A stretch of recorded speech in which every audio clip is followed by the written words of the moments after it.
So, hi everyone that's joined.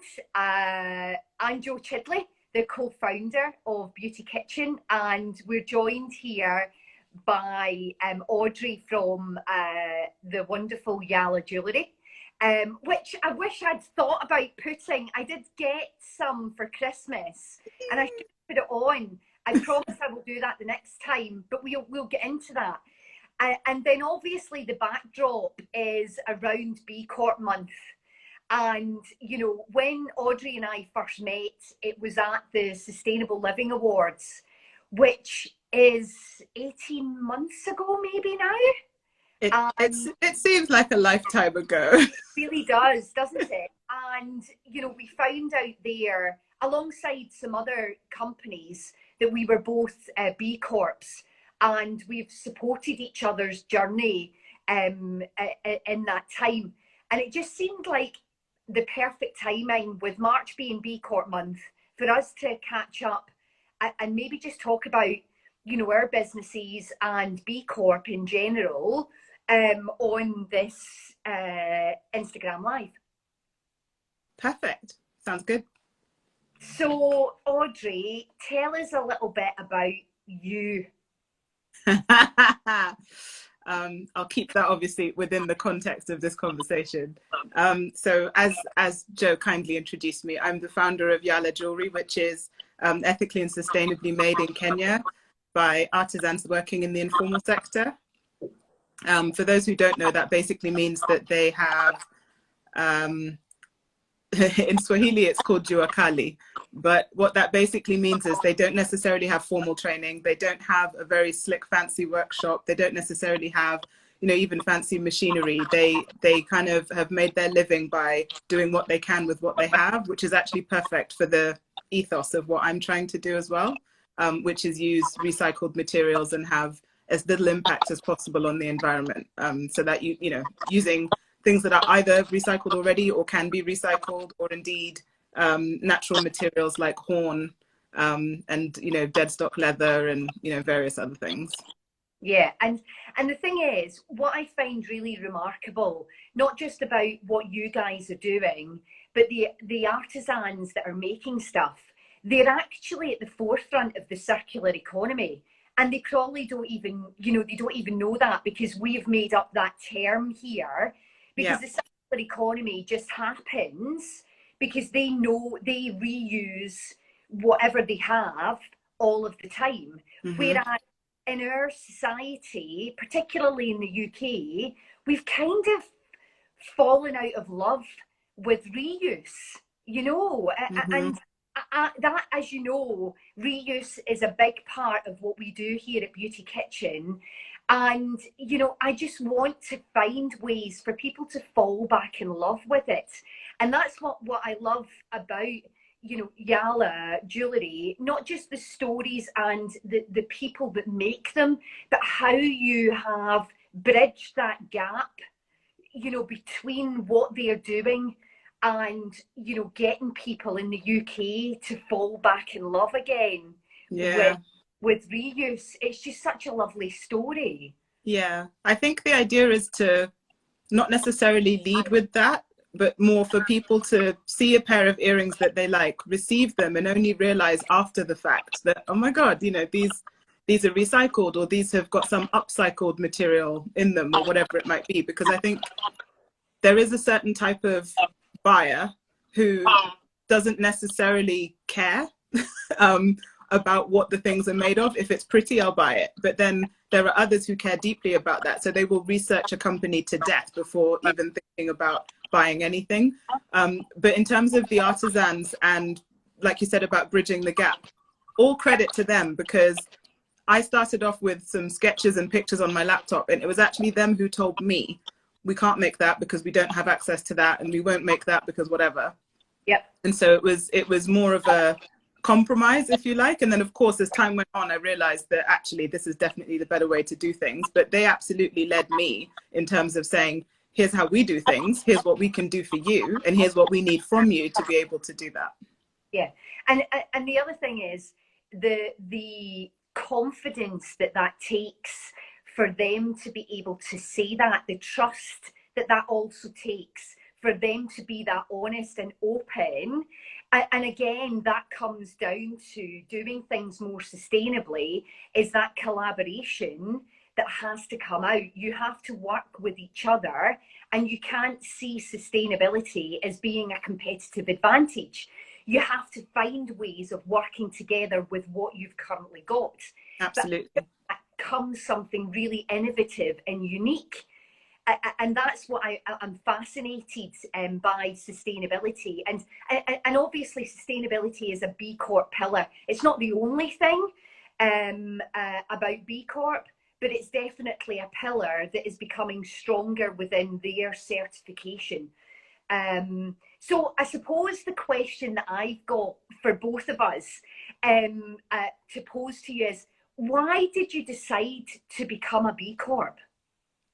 It wasn't a linear decision, if that makes sense. Like, I didn't sit down one day and say, right, I'm going to start a company and it's going to be like this and that. No, it was very organic, and there were lots of things that I discovered along the way. So I knew what a B Corp was long before I ever even had the idea of having my own company. I was eating ice cream at the time, and I saw it on the side of the Ben and Jerry's tub. But then, and at the time, I actually said to myself as well, oh, that's an American thing. Like, yeah. Oh, well. But then, once I'd started doing my own business, and everything you said a second ago about the artisans having the bravery and the trust to be able to say, we're not doing that because whatever the reason might be, looking into B Corp a bit more, I realized that two things. One, it gives, if you're very small, like, micro businesses like mine, it gives you a really good starting point. It helps you understand things that you need to have in place so that you can continue along the path that you meant to go on. And second of all, it's easier to start as a B Corp than to become one later on. Not to say that it's impossible, but if you're a very large established company with all of your established processes and systems and, manufacturing methods or whatever it might be, you'll have to change an awful lot retrospectively to achieve the score to certify. Whereas for me, it was a case of putting things in place that didn't even exist. And so as time goes on, I can, expand on those things. And I also have a really good idea of things I need to change moving forwards, or as I scale and grow, things I will need to consider to put in place to maintain the B Corp ethos. But I would ask you the same question. Why did you become a B Corp? Well, so I'm a little bit nerdy when it comes to sustainability. And the little town that I grew up in, our whole area was built on the steel industry, and that was obviously ripped out of the community back in the 80s, and we are still 30, 40 years down the line, we're still paying the price of that. And what I thought, because I've always had to naturally reuse things, and I absolutely loved when vintage or buying secondhand clothes became popular and became something that people wanted to do, because I was already doing that anyway. So the read was more something that was pushed onto where I come from. But I was also fascinated by how employment and creativity and having a purpose can actually make people's lives and jobs, happier, and not seem like a job, even if it's something that might be quite repetitive in terms of what they're doing.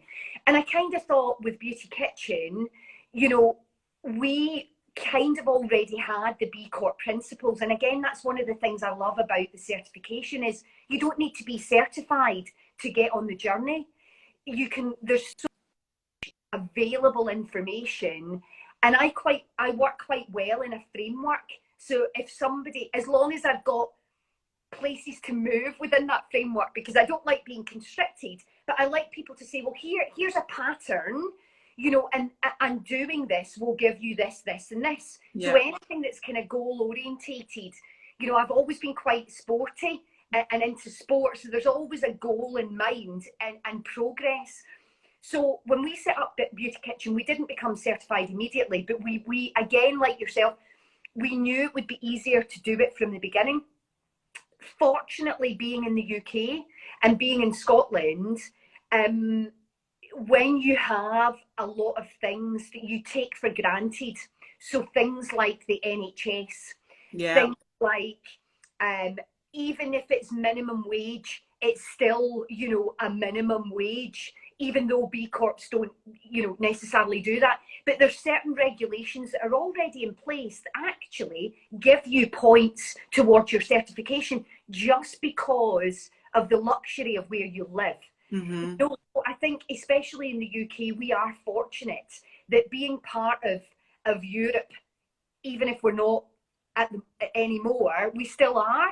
You know, that actual regulation and legislation on how you treat your workers, how you treat your community, and how you engage with the environment. There's lots of things that you're doing as a business and as an everyday consumer that already hits those B Corp certification markers. So culturally, it's already here in place for us at Beauty Kitchen. Again, you talked earlier about what I like to say is like sustainability by stealth. Because when we first started out, nobody was like, we thought everybody would be interested in, you know, reusable bottles and how sustainable we are. No.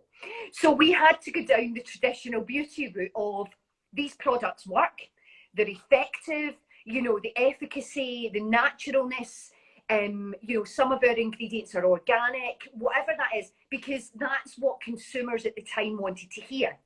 What has been lovely to watch over the past few years, though, is that shift where the early adopters, which you talked about as your customers as well, are actually becoming more into that norm of the everyday person. And I just think that's fascinating. We're seeing it in real time, which really excites me. Because it means that we have taken people on the journey, even if they didn't know that. I used to call that the gotcha. That some people bought something because it was pretty, and then only when they get the packaging and have all this information inside, they go, oh my God, I had no idea. But there's a point you made earlier that I'd just like to touch on about things like minimum wage, working conditions, etc., that are firmly in place in this country, which is, you know, great that Beauty Kitchen being based in this country, you can monitor all of that in a very effective way. It wasn't a challenge exactly, but one of the things that I was hyper aware of is people who are working in the informal sector, as the artisans that I work with are in Kenya, they're outside of all of those systems that are supposed to protect them from the perspective of being paid properly, being given a safe environment, etc. And so I used to say to them at first, okay, we've figured out how we're going to make whatever product. We've worked out what components we need. We've worked out how difficult it might be to make. How much do you want for it on a per unit cost? And they would, you know, give me a number. And of course, it's difficult to work it back. You have to do some clever maths to work it back to a kind of hourly wage, because you don't know how many they might be making in an hour.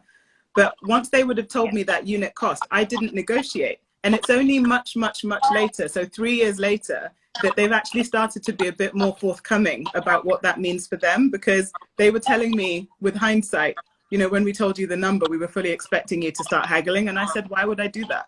Because I understand that for you, you've given me a cost that you know will work for you to cover your cost of labor, any materials that you're providing, and leave you some profit. Because if not, what's the point? And too often, the appeal to companies on this side of the world, in my experience, is that overseas production appeals to them because it's cheaper. And I won't lie, of course it's cheaper for me to have products made in Kenya than if I had them made here in the UK. But first and foremost, I want to help my fellow Kenyans in whatever way that I can, given that I live here, I don't live there. Second of all, why would you want someone to remain in the informal sector? My dream is that eventually I manage to put enough business their way that they can actually grow and thrive. So you were saying about a living wage versus minimum wage. The thriving wage is yet another kind of level. I don't want you to just survive. I don't want you to only have the minimum. I don't want you to just live. I want you to grow and get better and hopefully form your own business that is, you know, a registered part of the economy in Kenya that I will continue to work with. And then you can hire more people, and there's that nice domino effect that goes on and on. So you're right.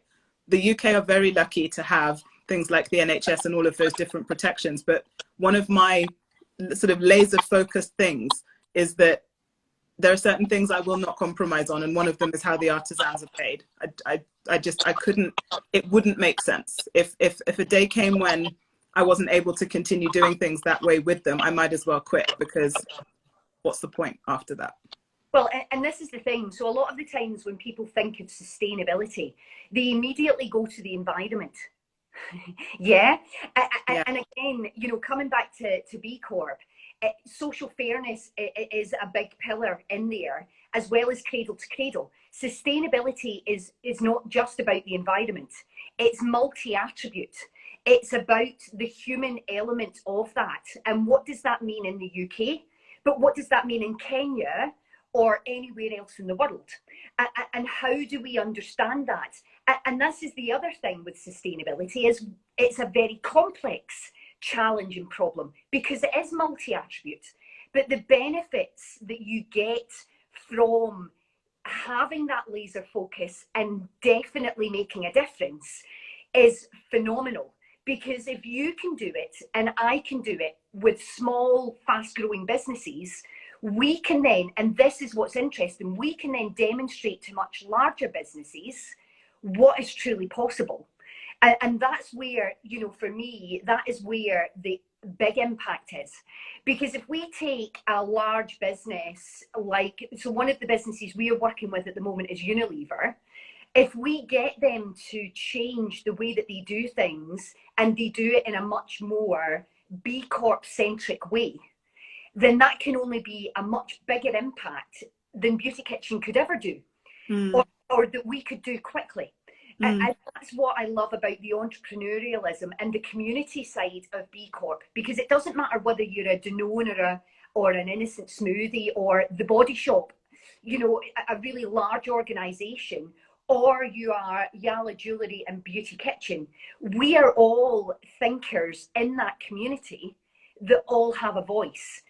And there's something that they can't even describe that in their certification, I don't think, because community that has happened, we might never have met, for instance, had it not, do you know what I mean? True. If it had not been for the community. But what I think then happens is, as that community grows, we learn from each other and hopefully engage with other B Corps or people, that businesses that want to be B Corps, and the mushroom effect then happens. And that's where, when you're talking about living wage or a thriving wage, you know, that then becomes the norm. It's not something to aspire to. That actually is the level playing field. And I would want to do anything to make that happen. Yeah, the thing that I bump up against most often when I'm arguing with people about this is they start to complain about their profit margins, their shareholders, the money, basically. They say there's no business case for that. We would never get our board shareholders, whoever, we would never get them on board with that. And I can't understand. Maybe I'm too small to have those headaches. I don't have any shareholders except myself, but perhaps they don't see the net benefit, like you were talking about. There's a much wider effect, like the sphere of influence of doing things that way has so many knock-on effects in so many ways beyond profit. But I think that as long as that is the be-all and end-all, we're doomed. Well, and this is the thing. So what is happening, and although it's slower, because we like to work in pace, yeah, when you're a small growing business, pace just, you know, that's the energy. Larger businesses, they don't work like that. But one of the things that I've noticed a shift in, and there is some research that's out there to back this data up, is that B Corp certified businesses grow quicker, they last longer, and what's happening is investors, the investor community is now shining a light on that. Agreed. And that means that they are now putting, even though it grates on me, they're putting a financial value on what sustainability and social fairness actually means and how that would look on a balance sheet. And unfortunately, that's one of the compromises we have to make, is that if that's the language that the linear economy talks in, when you're in the circular economy, you have to learn that language and bridge the gap between what their language is and what your language is. Yeah. And I do think it is happening. It's definitely not happening quick enough.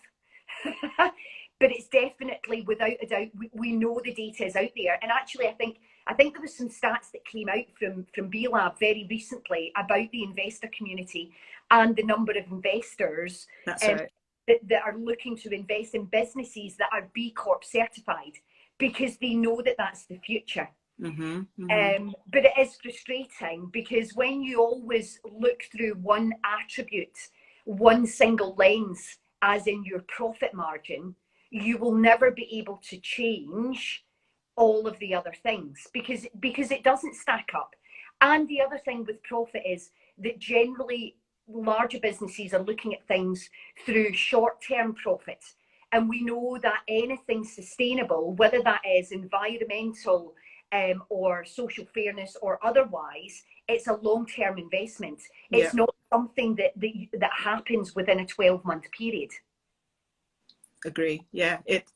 I think that as long as there are more of us growing within this community, we can set examples for other people who are either considering it or had never considered it and are kind of wondering about whether it's worth it or not. But one thing that gave me a lot of joy is there's lots of us within this community who are teeny tiny and just starting out. But then I was really glad to see some of the big names also joining in, because I thought, okay, in terms of convincing large companies that it's possible, when they see other companies of a similar size doing it too, they don't really have any excuses left, because you'd look and say, okay, well, if The Guardian can do it, if Danone can do it, albeit that they're doing it in pieces, but still. Yep. And I'm trying to think of some other big names and it escapes me. Innocent is one, who are owned by Coca-Cola. If they can do it, yep. then... Well, you've got the Body Shop and Natura. And them, yeah. Yeah, and so they're in the beauty space, and they've acquired Avon Cosmetics and Aesop. But the Body Shop and Natura are B Corp certified. These other two businesses are not at the moment, but I very much would think that will be what they will, move over to. And that, I think Natura are, well, they're definitely in the top 10. I know they're now the largest direct to consumer beauty business because of the workings of Avon and how it works, and how Natura works in South America. And they're they're global, very complicated to have big businesses that have, merged as well, come together, to be able to do that. And I think they can then be the beacon to say to the other businesses, really, why wouldn't you? If it makes commercial sense and it makes social sense, then the question to everyone is, why wouldn't you? Exactly. And another thing you said earlier that occurred to me, more and more consumers, and thank goodness, more and more consumers are hyper vigilant of who they're buying from, but also greenwashing. They don't want to be taken advantage of either. They can spot a gimmick a mile away. And so, even some of the emails that I get from people who are inquiring for more detail about a specific product, I'm amazed at the level of detail they go into, which is fine, because I'm able to provide, fully transparent everything you might want to know about the products, the materials, the people, etc. But I think that if they start applying that same level of rigor to some of the businesses who are greenwashing, good for them in realizing that those are the right questions to ask to understand, are you really sustainable, or are you just using that as a fake halo to, make yourself look better? Yeah, and I think, the big word transparency, but what does that actually mean? And it's just about consumers having the confidence, to be able, you should be able to ask, if you're buying a product, whatever that is, you should be able to ask that company, where does it come from? And that company should be open and honest enough to say, well, we get our konjac sponges from China, we make our glass in France, we get the droppers from the UK, our ingredients some of them come from the UK, some of them come from Kenya, some of them come from Ethiopia. People should be that open of where things come from. And my question to consumers would be, if a company is not prepared to give you that information, walk away. Because there's nothing we haven't. No, I won't say that because I'm sure there is some stuff we haven't been asked at Beauty Kitchen. But some of the questions that we get, it's me that, because I'm fully immersed in the business, it is me that comes back with those answers because I know every part. And I know that's difficult for a larger business, but if it's more difficult, it just takes them more time. It should never be, we can't answer that.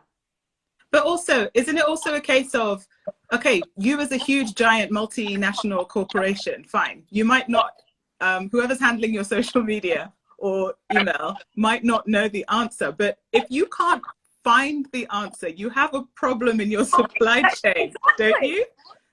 Definitely. I mean, if I didn't know something, and it has happened, somebody's asked a question and I've gone, right, okay, I don't actually know the answer to that. And I've gone and I have eventually found it, but we've maybe not necessarily had the rigor that we potentially should have had.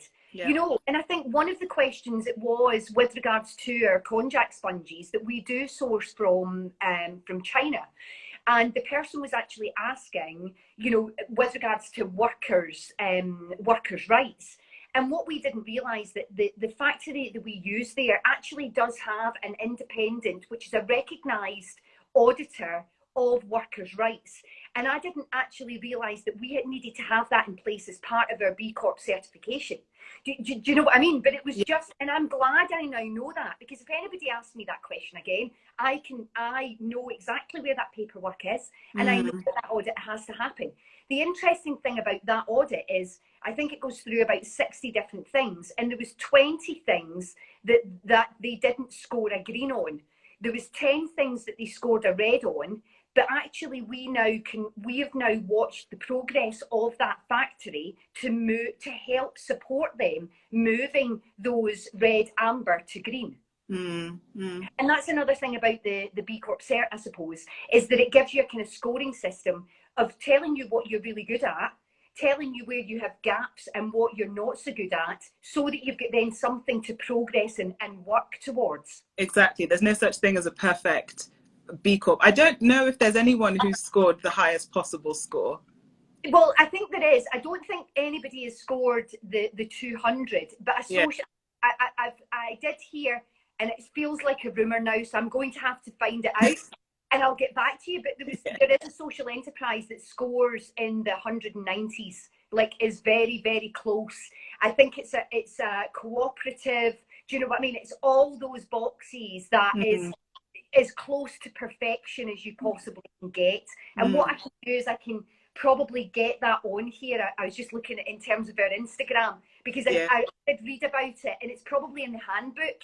But I don't think anybody has scored, and I don't think anybody should score perfectly, because where do they then go? And we're human. Do you know what I mean? It's like it would be a little bit wrong if there was Can I ask you another question? Yeah. I was looking at some of the most talked about sustainable organizations out there, whether or not they're B Corp certified, and how they've started expanding into new product categories. And, lurking around the internet, lurking around Instagram, you see a lot of negative backlash where they say, if you're so concerned about the environment and your footprint and everything, why would you produce yet more stuff? And so one thing I'm thinking about is, it's always nice to be able to offer customers new things, but at what point do you stop releasing new products and new products and new products and start to consider issues of degrowth, as they put it? And I understand that businesses of our size are not necessarily having the same impact as some others, whether it's from carbon emissions or waste or whatever. But I did think to myself, at what point do you draw your own red lines and say, I'm not going to produce any more, because there's no need? I mean, first of all, there is no need for me to even have my business, right? Nobody needs more jewelry. But my goal is less about the products themselves and more about the artisans and trying to help them, and the jewelry as a vehicle to enable that. And so, from your perspective, how do you feel about the level of, or the volume of products that you produce? Do you ever feel that it's going to become a problem and you'll need to scale back? Or do you have a good cycling where you say, okay, that one's been out for 10 years, we're going to discontinue it now to make room for something else, like a one in, one out?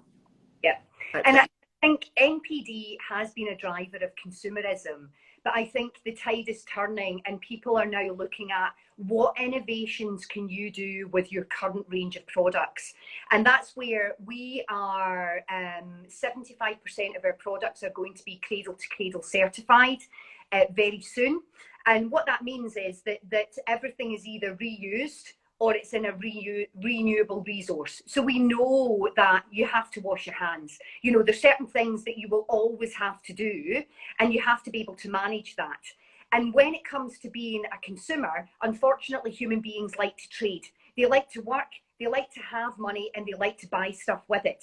What we need to do is ensure that if that's the case, we are producing products that are either carbon neutral or carbon positive, and that have the social fairness, because the products are being made for a reason.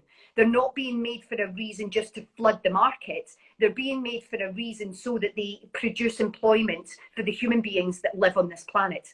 So, you know, it's not that I disagree with a lot of the naysayers when they're saying you're producing consumer products. But the one thing I know is that we don't need a world full of people that do sustainability and zero waste perfectly. No. You know, because it's not going to happen. We need all those millions of people doing it imperfectly, but at least they're on the journey, and they're even recognizing, do I need to buy that other body wash, or actually should I convert it into a soap? Because and that's we need to be able to give the consumer the choice, but do it in a sustainable, considered fashion that considers not just the environment, not just the people, but it also considers why the business is alive today.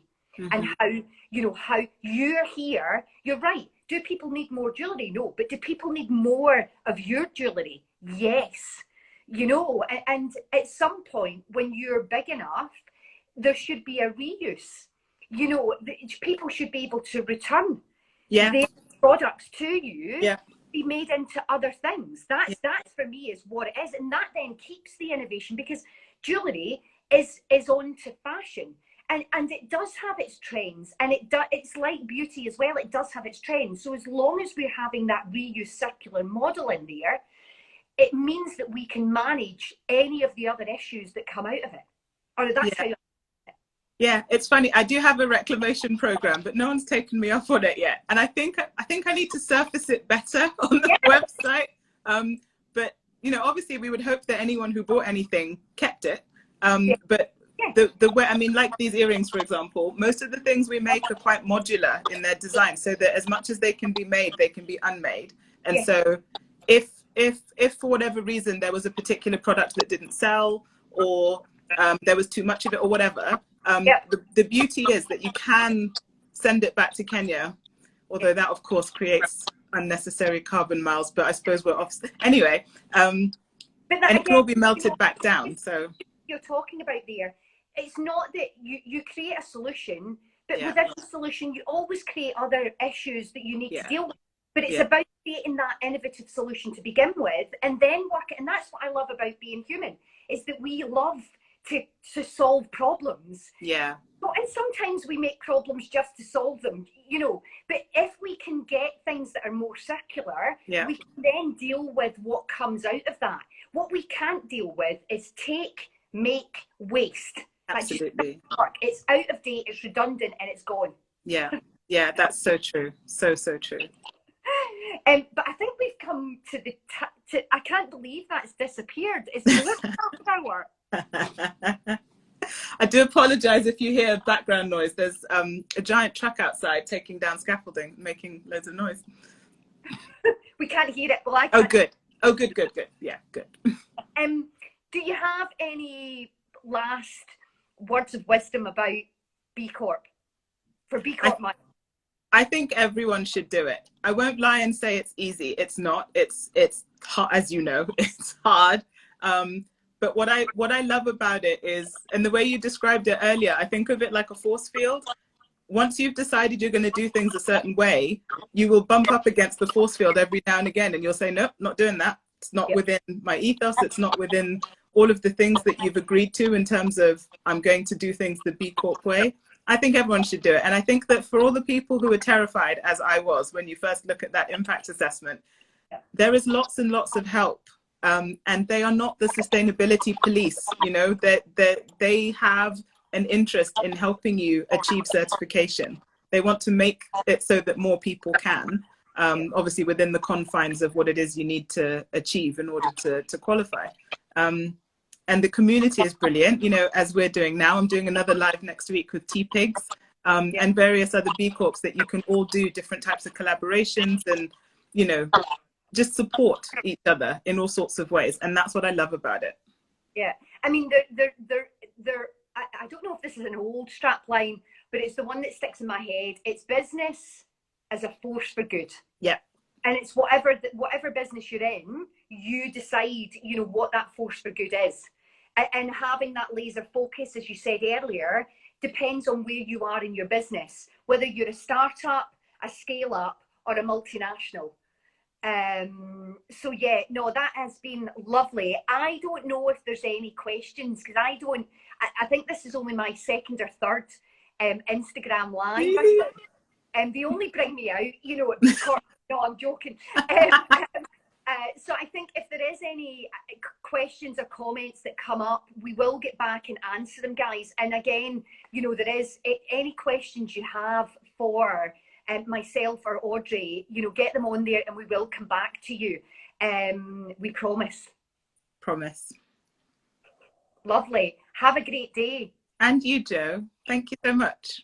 Bye. Always a pleasure to see you. Bye-bye.